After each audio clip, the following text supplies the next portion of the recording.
Police Patil बंधूंनो आणि police Patil लाडक्या बहिणींनो, मला अतिशय आनंद आहे की आज 2000 वर्षाचा इतिहास असलेली जी संस्था आहे त्या संस्थेचं प्रतिनिधित्व करणाऱ्या पोलीस पाटलांच्या मध्ये मी उपस्थित आहे।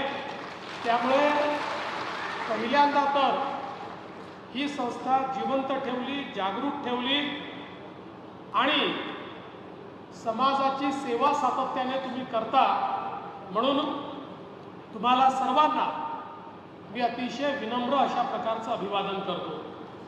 आज आपण पाहतोय, खरं म्हणजे मी गृहमंत्री आहे, पण पोलीस पाटील देखील आपल्या गावचे गृहमंत्रीच आहेत।